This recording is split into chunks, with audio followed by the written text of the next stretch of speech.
Emeka turned his body slightly in another direction. His eyes moved toward Ogchi. For a brief moment, confusion filled the air.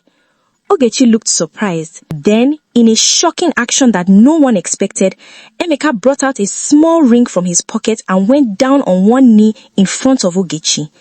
"Ogchi," he said confidently, "will you marry me?" Her ears rang softly. Her vision blurred slightly. Her body felt cold despite the warm sun. It felt as if the ground beneath her feet had suddenly disappeared. Mama Ngozi covered her mouth in shock. "What is happening?" Nkem whispered, "This cannot be real." Adaize's eyes widened in disbelief. "This is wrong." Ogchi stepped back immediately, her face filled with confusion and shock. "Emeka, what are you doing?" she asked firmly. He remained on one knee. "I am proposing to you." The words hit the air like a heavy stone. Ujuma's lips trembled slightly, but no sound came out. 10 years of waiting, 10 years of loyalty, 10 years of silent hope, all collapsed in a single moment. The crowd looked from Ujunwa to Ogchi, then back to Emeka, unable to understand what they were witnessing. Ogechi's voice became stronger. "Stand up." Emeka frowned slightly. "Why?" "This is not right," she said clearly. He stood up slowly, looking confused by her reaction. "I have made my decision," he said. Ujunwa finally found her voice, though it came out weak and soft. "You are proposing to my sister?" she asked. Emeka turned toward her calmly. "Yes." The simplicity of his answer cut deeper than any harsh words. "But you promised," Ujunwa whispered. He shrugged lightly. "Things change." The crowd gasped loudly. Adaize stepped forward angrily. "After 10 years of waiting, this is what you say?" Emeka sighed as if the situation was inconvenient. "I did not ask anyone to wait." Ujunwa's eyes filled with silent tears, yet she did not cry loudly. Her voice remained soft. "You held my hands and made a promise." "That was many years ago," he replied casually. The same community that once admired her loyalty now stood in complete silence, witnessing her heartbreak openly. No celebration, no joy, no reunion, only betrayal hanging heavily in the air. Ujunwa's body remained still, but inside her heart something shattered quietly. She looked at the mango tree briefly, as if remembering the day the promise was made. Then she looked back at Emeka. "I waited," she said softly, "not because I was forced, but because I believed you." He avoided her gaze.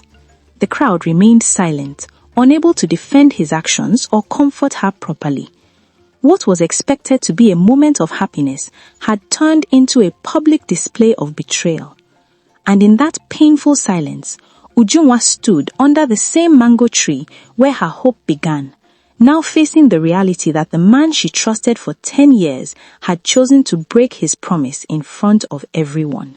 The silence that followed the shocking proposal was heavy and painful. No one moved. No one spoke loudly. Even the air felt tense. The compound, which had been filled with excitement only moments earlier, now stood in complete stillness. Ujunwa remained under the mango tree, her body upright, but her spirit shaken. Her hands were still joined together, though they trembled slightly. Her eyes looked calm on the outside, yet deep sorrow rested behind them. In front of her stood Emeka, holding the ring he had just presented. And beside him stood Ogchi, her face firm, her eyes clear, and her posture strong. The gathered neighbors looked from one person to another, unsure of what would happen next. Mama Ngozi whispered in disbelief, "This situation has gone too far." Nkem shook her head slowly. "This is not right at all." Adaize crossed her arms, anger visible on her face. "He has crossed every boundary."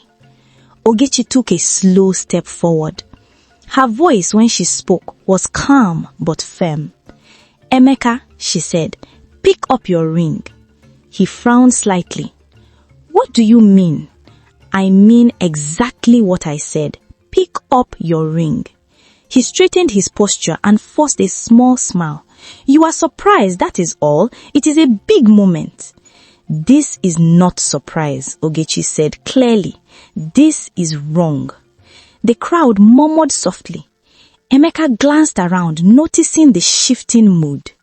I have returned after many years, he said defensively. I have the right to choose who I want to marry. Ogchi did not raise her voice. Yes, she replied calmly. You have the right to choose, but you do not have the right to humiliate my sister. Those words struck the air sharply. Ujuna lowered her eyes slightly, her chest rising and falling slowly as she struggled to maintain her composure. Emeka scoffed lightly. No one is humiliating anyone. Ogechi's expression became firmer. You stood in front of the entire community, she said, and proposed to me while the woman who waited for you for 10 years stood right there. The crowd nodded quietly. One elderly man spoke softly. That is true. Emeka's confidence began to weaken, though he tried to hide it. I never forced her to wait, she said. Adaeze stepped forward immediately. But you made promises. He looked irritated. People say many things when they are young. Ogechi's eyes sharpened. Do not twist the truth, she said calmly. He looked at her with slight annoyance. What truth? For a moment, Ogchi remained silent. She took a deep breath, then spoke slowly, choosing each word carefully. The truth you have hidden for years. A ripple of curiosity passed through the crowd. Emeka's face stiffened. What are you talking about? Ogchi turned slightly and looked at Ujuna, whose face remained pale but composed. My sister waited faithfully, she continued. She defended you when people mocked her. She trusted your words when others doubted you. The elders standing nearby listened closely. Mr. Okeke, who had just arrived, folded his arms and spoke in a serious tone. Young man, answer carefully. This matter is no longer small. Pastor Eze stood beside him, his expression solemn. Truth must be spoken today. Emeka forced a short laugh. There is no hidden truth. Ogchi shook her head slowly. There is, she said firmly, and you know it. The compound grew quieter. Even the children stopped whispering. What truth? Mama Ngozi asked softly. Ogchi faced the crowd fully now. For years, she began, Emeka stayed abroad and kept communication with my sister just enough to keep her waiting. Emeka's jaw tightened. That is not a crime. She continued calmly. He sent short messages, empty reassurances, and promises without clear plans. That is normal, he replied quickly. Ogechi's voice became stronger. But while doing that, he was living a different life. The crowd gasped softly. Mr. Okeke stepped forward. Explain clearly. Ogchi did not hesitate. He was involved in multiple relationships abroad, she said plainly. He presented himself as single in different places while still maintaining contact with Ujuna. Shock spread across the compound like a sudden storm. Nkem covered her mouth. What? Adaeze's eyes widened. Are you serious? Emeka's face turned tense. Those are lies. Ogchi looked straight at him. Do not deny it. He raised his voice slightly. You have no proof. She remained calm. I do, she replied. Then she turned toward her room and returned with a small envelope. I did not want to expose this, she said, but your actions forced me to. She held up printed messages and photographs. These were sent to me by someone who knew you abroad, she continued. The crowd leaned closer. Pastor Eze adjusted his glasses and spoke quietly. Let us see. Ogchi handed the papers to Mr. Okeke and Pastor Eze. As they examined the contents, their expressions changed from curiosity to deep disappointment. Mr. Okeke spoke slowly. These showed different social events, different women, and statements that contradict his promises. Pastor Eze nodded gravely. This is very troubling. Emeka stepped forward quickly. Those are misunderstandings. Ogeti shook her head. You told my sister you were too busy to call often. You told her you were focused only on building a future. You told her to wait with faith. She paused before adding, but in reality, you were keeping her as a safe option. The words hit harder than any shout. Ujuna's eyes filled with silent tears, though she still did not cry loudly. Her voice, when it came, was soft and broken. Was I only a backup plan? She asked gently. Emeka avoided his gaze. That is not how I will describe it, he muttered. Ogeti's tone became firmer than ever. That is exactly what it was. The elders exchanged heavy glances. Mr. Okeke spoke with disappointment. Young man, this behavior shows a lack of integrity. Pastor Eze added, you allowed a woman to waste her 10 years of life while living dishonestly. The crowd, once excited about his return, now looked at him with disapproval. Mama Ngozi shook her head slowly. This is shameful. Nkem sighed deeply. Very shameful. Emeka's pride began to crumble under the weight of truth. You are all exaggerating, he said weakly. Ogechi stepped closer, her voice still calm but unwavering. You did not return because of love. You returned because your other plans failed. Silence fell again. You told my sister we should still accept you, she continued. And when you saw that she was still loyal, you decided to choose me instead. The crowd gasped loudly. Adaize spoke angrily. That is pure manipulation. Ujunwa closed her eyes briefly, allowing tears to fall silently down her cheeks. Not loud crying, not dramatic movement, just quiet tears of realization. Emeka looked around and saw no support in the faces of the people. The admiration he expected had vanished. In its place stood disappointment, anger, and moral judgment. Pastor Eze spoke solemnly. Confession is better than denial at this point. Emeka remained silent. Mr. Okeke added, your silence is already speaking. Ogchi removed the ring from his hand and placed it back firmly in his palm. I will never marry a man who disrespects my sister, she said clearly. Her voice echoed with dignity.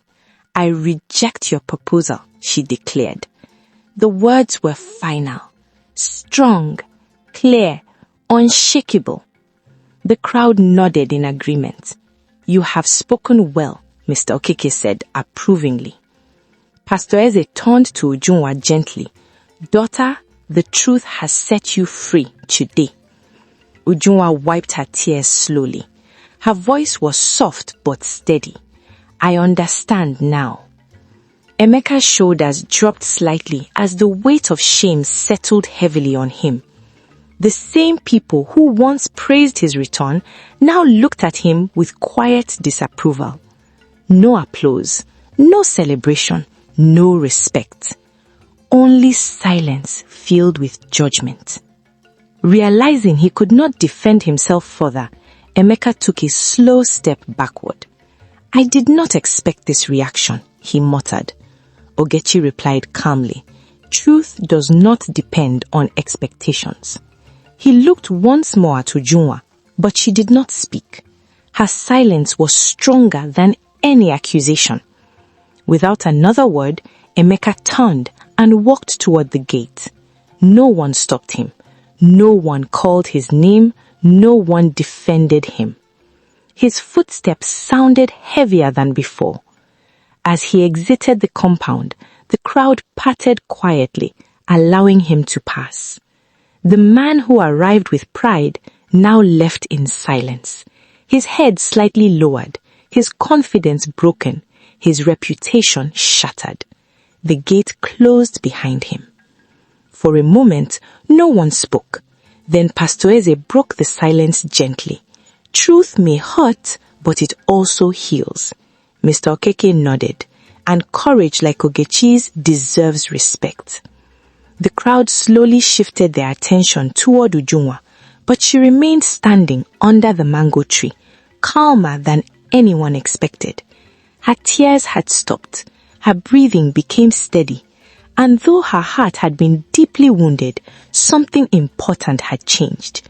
She was no longer waiting in illusion, she was now standing in truth. And in that quiet moment, while shame followed Emeka out of the town and dignity remained within the compound, Ogechi's courage had not only exposed deception, it had also freed her sister from 10 long years of silent emotional captivity. When the gates finally closed behind Emeka, a deep silence remained in the compound. The crowd that had gathered slowly began to leave, one after another, speaking in low tones. Some shook their heads in disappointment, others sighed heavily. The excitement that once filled the air had completely disappeared. What remained was something heavier: pain, realization, and quiet emotional weight. Ujunwa still stood over the mango tree, the same place where her long journey of waiting had started years ago. But this time, her heart was no longer filled with hope. It was filled with truth. Ogechi walked toward her slowly. "Sister," she called gently. Ujunwa did not respond immediately. Her eyes were fixed on the ground, and her body remained still, as if she was trying to understand everything that had just happened. Their mother approached carefully as well. "My daughter," she said softly. Still, Ujunwa said nothing. Then suddenly, without warning, her body trembled. Her lips shook. Her chest tightened. Her breathing became uneven. And for the first time in 10 long years, she broke down. Tears flowed freely from her eyes. Not silent tears like before, not hidden tears in the night, but open, uncontrollable crying. She covered her face with both hands as her shoulders shook deeply. "I waited," she cried weakly. "I waited for 10 years. Ogechi quickly held her, supporting her trembling body. "Let it out," Ogechi whispered softly. "Do not hold it inside anymore." Their mother wrapped her arms around her from the other side. "You do not have to be strong every moment," her mother said gently. Ujunwa cried harder. "I believed him," she cried between sobs. "Every word, every promise, every message." Adaizia, who had remained nearby, stepped forward and knelt beside her. "You loved sincerely. That is not a crime." Ujunwa shook her head while crying. "I gave my youth to a lie," she whispered painfully. Ogechi tightened her hold on her. "No," Ogechi said firmly. "You gave your years to loyalty, not to a lie. The lie came from him, not from you." Those words settled slowly into the air. Ujunwa's crying continued, deep and honest, like a dam that had finally broken after years of silent pressure. "I defended him when people mocked me. I trusted him when doubts came. I rejected good men because I believed in his promise." Her mother gently stroked her hair. "You were not foolish. You were faithful." Ujunwa lowered her hands from her face, tears still streaming down. "But my heart hurts," she said weakly. "I know," her mother replied softly. They guided her inside the house and helped her sit on the bed. For a long time, she continued crying without shame. No one told her to stop. No one rushed her emotions. They simply stayed beside her. After some time, her crying became softer, though tears still flowed quietly. Adaeze handed her a clean cloth. "Take your time," she said gently. Ujunwa wiped her face slowly. "I feel empty," she admitted. "That is normal. Your heart carried hope for 10 years. It cannot heal in one day." Ogechi sat beside her and held her hand. "You are not alone," Ogechi said firmly. That evening, the compound became unusually quiet. No music played. No loud conversations filled the air. Even the breeze felt calmer, as if respecting her moment of healing. Later that night, Ujunwa sat on her bed, staring at the small wooden box that had held the bracelet and letters for years. Her hands trembled slightly as she opened it. Inside were memories. old messages, silent reminders of a promise that no longer had meaning. Ogchi sat beside her quietly. "What are you thinking?" she asked softly. Ujuna picked up the bracelet and looked at it for a long moment. "This object guided my hope for 10 years, she said. "And now?" Ogchi asked. Ujuna took a deep breath. "Now it is only a memory," she replied calmly. Her mother entered the room and sat across from her. "My child," she said gently, "pain does not disappear overnight." Ujuna nodded slowly. "I understand. But healing begins the moment you accept the truth," her mother added. There was a long silence. Then Ujuna spoke quietly. "I am not angry," she said. Adeze looked surprised. "Not angry?" Ujuna shook her head slightly. "I am hurt, yes," she said, "but anger will only make my heart heavier." Ogchi smiled faintly. "That is your strength." The next morning, the sun rose as usual, but Ujuna did not rush out of bed like she always did. For the first time in many years, she allowed herself to rest longer. Her mother noticed and spoke gently. "Rest is also part of healing," she said. Ujuna nodded. "For 10 years, I moved forward without stopping. Maybe now I need to pause." Later that day, Adeze visited again with warm food. "You must eat," Adeze insisted kindly. "I am not very hungry," Ujuna admitted. "You still need strength," Adeze replied firmly. They sat together and ate slowly. During the meal, Adeze spoke carefully. "Do you regret loving him?" she asked. Ujuna thought deeply before answering. "No," she said softly. "Love itself is not the mistake. Trusting the wrong person was the pain." Ogchi nodded in agreement. "That is wisdom." Days passed gently, and Ujuna began small steps towards emotional recovery. She started helping her mother again, but this time without the heavy weight of waiting attached to her actions.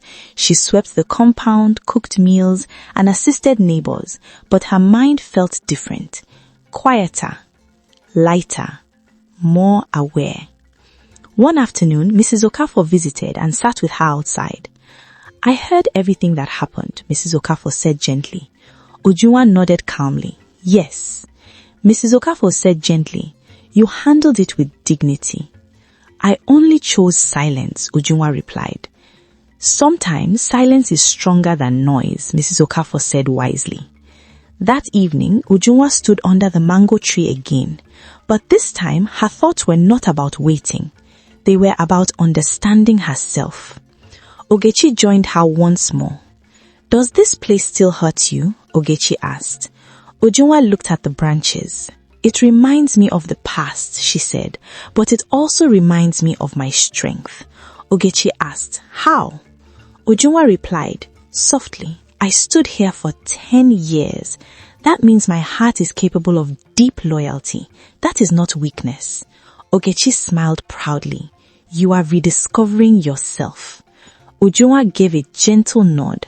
"I lost my sense of worth while waiting," she admitted. "Now I must find it again."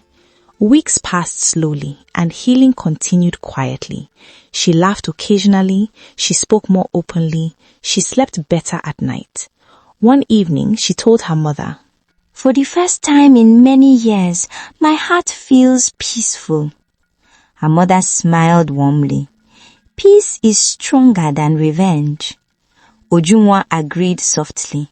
"Yes, I choose peace." Adeze added gently, "And peace will rebuild what pain tried to destroy." As days turned into weeks, Ujuna no longer cried every night. The tears became fewer and the pain became softer. Not completely gone, but no longer overwhelming. One night, she spoke honestly to Ogchi. "I am not healing because I forgot," she said. "I am healing because I accepted the truth." Ogchi squeezed her hand. "And truth has set you free." Ujuna looked up at the quiet sky. "For 10 years, my life was built around a promise," she said. Now I must build my life around my worth. And in that quiet realization, something inside her heart finally began to mend. Not through anger, not through bitterness, but through peace, acceptance, and the gentle support of those who truly loved her. For the first time after a decade of emotional sacrifice, Ujuna was no longer defined by waiting. She was now defined by healing. Months passed quietly after the painful events that changed Ujuna's life. The heavy sorrow that once filled her heart had slowly softened. It did not disappear completely, but it no longer controlled her thoughts every day. She began to wake up each morning with a lighter mind and a calmer spirit. Her routine returned, but this time it felt different. She no longer woke up with the silent habit of waiting.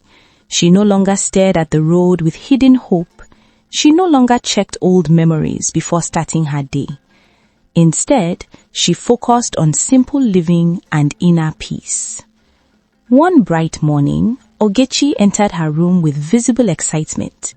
"Sister," Ogchi said cheerfully, "there will be a charity event in the community center this weekend." Ujuna looked up from the cloth she was folding. "A charity event?" "Yes," Ogchi replied. "It is organized by Chika and some volunteers. They are supporting widows, children, and struggling families." Ujuna nodded slowly. "That sounds like a good cause." "You should attend," Ogchi added gently. Ujuna hesitated for a moment. "I have not attended public events for some time." "That is exactly why you should go," Ogchi said kindly. "You need fresh experiences, not only quiet days at home." Their mother, who overheard the conversation, joined them. "I agree," she said warmly. "Helping others can also help your heart." Ujuna thought deeply before responding. "All right," she said softly. "I will go." The day of the event arrived with bright sunshine and gentle breeze. The community center was decorated with simple banners and chairs arranged neatly. Volunteers moved around busily, organizing food items, clothes, and supplies for distribution. Chika, the main organizer, stood near the entrance giving instructions. "Place the donation boxes on that table. Arrange the chairs properly," she added. Her voice was energetic but kind. When Ujuna arrived, she wore a modest but neat dress. Her appearance was simple, yet her presence carried quiet dignity. She walked calmly beside Ogchi, observing the lively environment. "This place looks busy," Ujuna said softly. "Yes," Ogchi replied. "Many people came to help." As they entered, Chika noticed them immediately and smiled warmly. "Ujuna, I am happy you came," Chika said. "Thank you for inviting us," Ujuna replied politely. Chika nodded. "Your presence is important. We need calm and kind people like you." Ujuna gave a small smile. Volunteers handed out items to families while soft music played in the background. Children laughed, elders sat comfortably, and helpers moved with purpose. For the first time in many months, Ujuna felt surrounded by positive energy instead of whispers and sorrow. "I like this atmosphere," Ujuna said quietly to Ogchi. "It feels peaceful," Ogchi agreed. While they helped arrange supplies on a long table, a well-dressed man entered the hall. His appearance was neat and simple despite his obvious wealth. He wore a clean suit but carried himself without pride or show. This was Chibuzo. He greeted the volunteers respectfully before offering assistance. "Good afternoon," he said politely.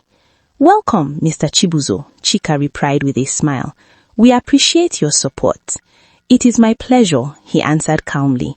"Helping people is always meaningful." Ujuna, who was arranging food packages nearby, noticed his calm manner. He did not speak loudly. He did not draw attention to himself. He simply walked quietly alongside others. Chika approached Ujuna and spoke softly. "This is Chibuzo," she said. "He is one of the major sponsors of this event." Ujuna turned respectfully. "Good afternoon." Chibuzo nodded grandly. "Good afternoon." There was no dramatic pause, no uncomfortable silence, just a simple, respectful greeting. "You are helping with the distribution?" he asked politely. "Yes," Ujuna replied. "I came to assist." "That is admirable," he said calmly. "Not everyone shows up to help without personal gain." His tone was gentle, not flattering. Ujuna gave a modest smile. Kindness should not require attention. Chibuzo looked at her briefly, noticing the quiet strength in her words. "That is a rare mindset," he said.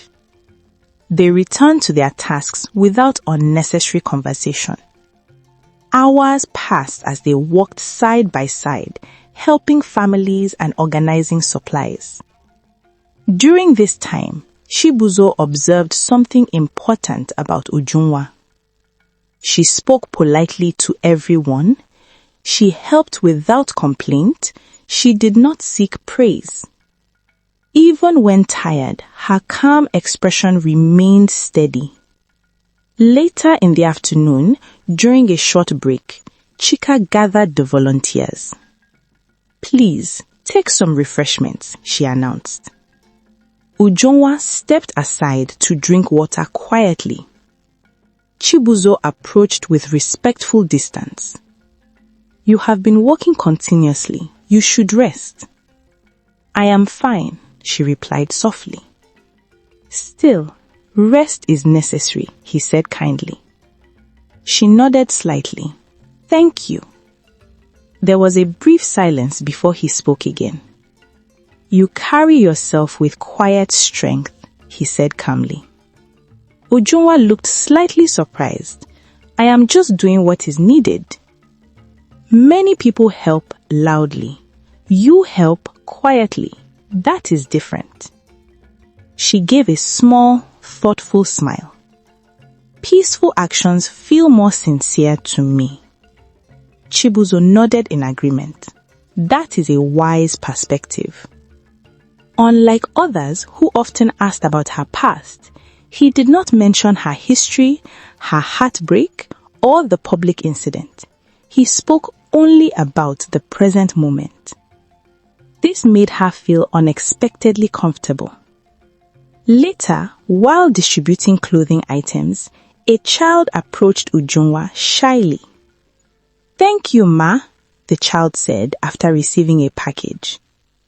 Ujuna bent slightly and smiled warmly. "You are welcome. Take care of yourself." Chibuzo observed this interaction quietly. "You treat everyone with equal respect," he said after the child left. "Every human deserves kindness," she replied simply. He nodded with genuine admiration. As the event continued into the evening, the hall became calmer. Most families had received assistance and volunteers began arranging leftover items. Chika clapped her hands gently. "Thank you, everyone. Today was successful because of your efforts." The volunteers smiled with satisfaction. Chibuzo turned to Ujuna once more. "It was good working alongside you," he said politely. "The feeling is mutual," she replied. He hesitated briefly before adding, "I hope we meet again in future community activities." "That would be pleasant," she said calmly. Ogchi, who had been watching from a distance, later whispered playfully, "He seems very respectful." Ujuna responded softly, "He is calm and kind." "Did he ask about your past?" Ogchi asked. "No," Ujuna replied. "He spoke only about the present." Ogchi smiled knowingly. That is a good sign. As they prepared to leave, Chika approached them again.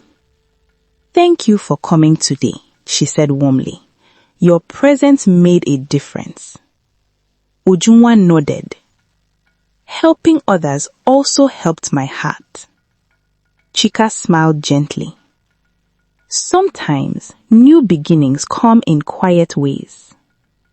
Outside the community center, the evening air felt fresh and peaceful. Ujuna walked slowly beside Ogchi. How do you feel? Ogchi asked. Calm, I answered honestly. Very calm. And about the man you met? Ogchi asked carefully. Ujuna thought for a moment. He is respectful, she said, and he does not carry pride despite his status.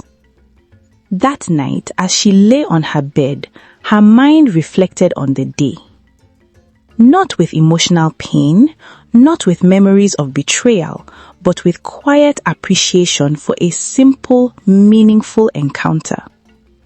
She whispered softly to herself, kindness still exists in this world.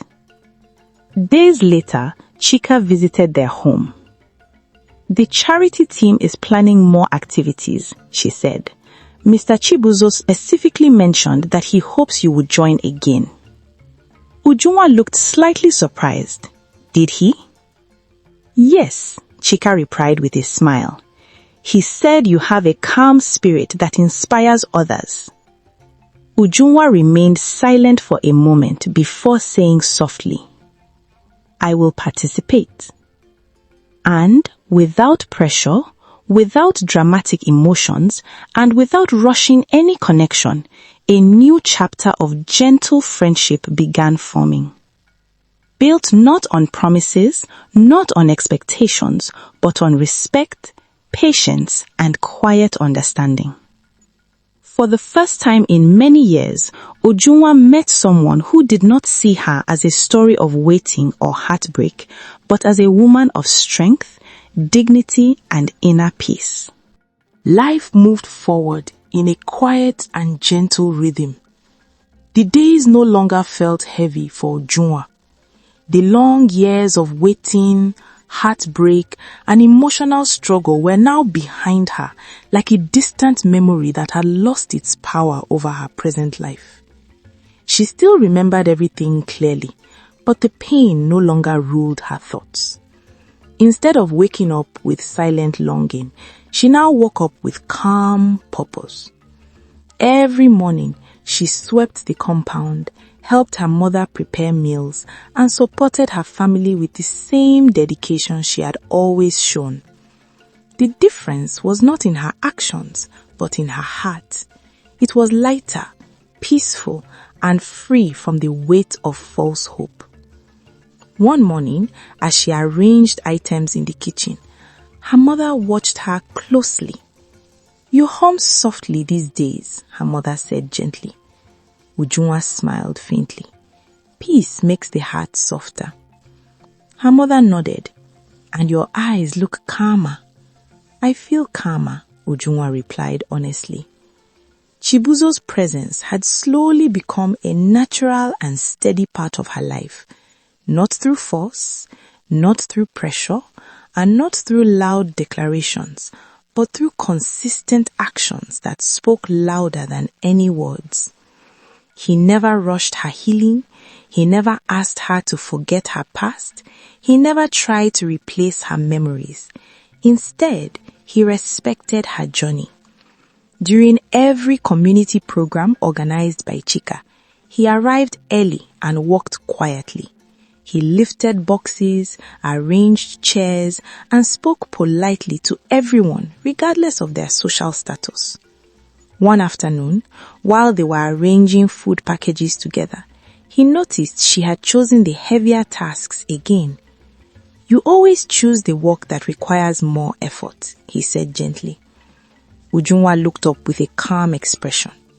Helping others should not depend on comfort. He nodded slowly. That explains your strength. She paused briefly. Strength came from surviving difficult seasons. He did not ask about the past directly. He simply responded, then your strength is deeply earned. Their conversations were never rushed. They grew slowly, naturally and sincerely, like a tree that develops strong roots before growing visible branches. Weeks turned into months, and their friendship deepened in a peaceful way. One evening, after a charity outreach, they sat outside the community hall as the sun began to set. The sky was calm and the air felt fresh. Chibuzo broke the silence softly. "May I ask you something personal?" Ujua looked at him calmly. "You may ask." "How did you remain kind after so much disappointment?" he asked gently. She remained quiet for a moment before answering. "If I allowed bitterness to control me, I would lose myself," she said softly. Choosing peace was the only way to heal. He listened attentively. "That is a very wise choice." She looked ahead thoughtfully. Pain changes people. Some become angry. Some become distant. I chose to become peaceful instead. He gave a small, respectful smile. That choice is rare. At home, Ogchi began to notice the quiet change in her sister. One evening, as they sat together, Ogchi spoke with curiosity. "You laugh more now," Ujuna smiled gently. "Do I?" "Yes," Ogchi replied, "and this time it is real laughter." Ujuna lowered her gaze slightly. Peace allows genuine happiness to return. Ogchi leaned closer. "And what about Chibuzo?" Ujuna answered calmly. "He is respectful, patient, and sincere." "Do you trust him?" Ogchi asked softly. Ujuna took a deep breath. Trust is not given quickly after pain, but he is earning it through consistency. Her mother, who had been listening quietly, joined the conversation. "I observe him closely," she said gently. "He speaks with humility and behaves with dignity." Ujua nodded. He does not try to impress anyone. Months later, Chibuzo visited their home respectfully with Chika. "Good evening, Ma," he greeted politely. "You are welcome," her mother replied warmly. They sat together in the living room and spoke about simple topics like community service, family values, and life goals. He never spoke carelessly. He listened more than he talked. He showed respect to Ogchi and spoke gently to Ujuna's mother. After he left, Ogchi turned immediately to Ujuna. "He is very different," she said firmly. "Yes," Ujuna replied softly. "He is consistent." Time continued to test his sincerity, and he remained the same. He called politely, not excessively. He visited respectfully, not intrusively. He supported her growth without emotional pressure. One evening, they walked quietly inside the compound after a community event. Chibuzo stopped near the mango tree.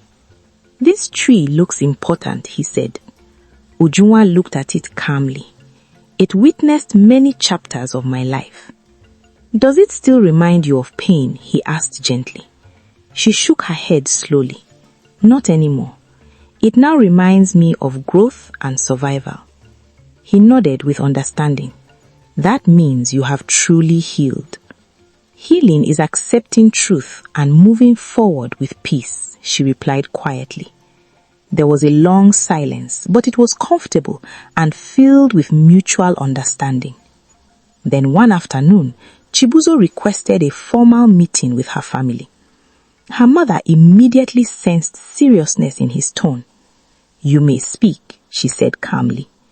Chibuzo sat upright, his voice steady and sincere. "I have spent many months observing Ujuna's character. Her patience, dignity, and kindness have deeply inspired me." Ujuna listened quietly, her heart calm but attentive. "I do not come with pressure," he continued, "and I do not come with empty promises." The room became completely silent. "I come with honesty, respect, and clear intentions," he added. Then he turned toward Ujuna. "Ujuna, I see you as a woman of strength, not a woman defined by past pain," he said gently. Her eyes softened. I would like to build a life with you based on truth, peace, and mutual respect. Ogchi exchanged a proud glance with her mother. Then Chibuzo stood and walked toward the open compound where neighbors had slowly gathered out of curiosity. He spoke clearly so everyone could hear. True love should never be hidden, he said calmly, and sincere intentions should always be clear. Then he knelt respectfully before Ujuna. Ujuna, he said with steady sincerity, will you marry me and allow us to build a life guided by truth, peace, and genuine respect? The compound became silent once again, but this silence was different from the one that happened years ago. This silence carried hope, not pain, peace, not pain, respect, not humiliation. Ujuna's heart remained calm.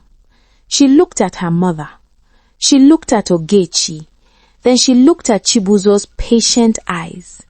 He did not rush her answer. He did not pressure her emotions. He simply waited. Ogchi whispered softly, "Choose peace, sister." Ujuna took a slow breath and spoke clearly. "Yes," she said gently. Joy filled the compound immediately. Her mother smiled with deep relief. Ogchi hugged her tightly with tears of happiness. Neighbors clapped warmly. Mr. Okeke nodded approvingly. This is how sincere love should be. Pastor Eze added calmly, a relationship built on truth will stand firm. Weeks later, their wedding was organized with dignity, calm beauty, and heartfelt joy. The decorations were modest but elegant. Soft music played as guests gathered to celebrate not just a marriage, but a journey of healing and restoration. During the ceremony, Chibuzo held her hands gently. "I promise honesty, consistency, and respect," he said sincerely. Ujuna replied with peaceful confidence, "I promise loyalty, peace, and sincerity." As they exchanged vows, the same community that once witnessed her heartbreak now witnessed her restoration and happiness. Meanwhile, far away from the joyful celebration, Emeka's life had taken a different path. After leaving the town in shame, he returned to his fast lifestyle, believing he could easily move forward. However, things began to change gradually. Opportunities he once enjoyed began to disappear. Business plans failed unexpectedly. Relationships built on shallow intentions collapsed one after another. One evening, he sat alone in his apartment, scrolling through old messages on his phone. His eyes stopped when he saw the simple and loyal messages Ujuna had sent years ago. He stared at them in silence. "I had someone who truly believed in me," he whispered slowly. For the first time, regret settled deeply in his heart. He remembered the promise he made. He remembered the public betrayal. He remembered the dignity she maintained even in pain. News of Ujuna's peaceful marriage eventually reached him through mutual acquaintances. "She is happily married to a respectful man," someone told him. He remained silent after hearing the news. Not out of anger, not out of jealousy, but out of regret. A deep and painful realization filled his mind. "I lost genuine love because of pride and dishonesty," he muttered quietly. Karma did not arrive loudly in his life. It came through lost respect, through missed opportunities, through the constant memory of a promise he failed to keep. While Ujuna moved forward with peace, love, and dignity, Emeka remained trapped in the consequences of his actions and the regret of taking a sincere heart for granted. Back in the town, as the wedding celebration continued with laughter and warm conversations, Ujuna stood beside her husband with a calm smile that came from true inner peace. Not forced happiness, Not blind hope, but genuine fulfillment built on truth and sincerity. And as the sun slowly set on that joyful day, one lasting truth remained clear to everyone present. A sincere heart may be delayed by life, tested by pain, and shaped by truth, but in the right time, it will always receive the love it truly deserves. A love built not on empty promises, but on honesty, peace, and unwavering sincerity. The story teaches that true love is not proven by promises alone, but by consistent actions, honesty, and respect. Ojunua's journey shows that patience and loyalty are valuable, but they must never cost a person their self-worth or peace. Even after deep betrayal and years of silent suffering, she chose healing instead of bitterness, proving that inner strength comes from accepting the truth and moving forward with dignity. While Emeka faced regret for his broken promises, Ujunwa found genuine love through sincerity and peace, reminding us that life may delay happiness, but a sincere and faithful heart will eventually be rewarded with the right kind of love built on truth, not illusion. Thank you so much for watching. Your love and support mean everything to me. If this story inspired you, please give it a thumbs up and share it with your loved ones to spread the inspiration. I'd also love to hear your thoughts. Feel free to share them in the comments below. And don't forget to subscribe to the channel for more interesting African stories. See you in the next video. Bye!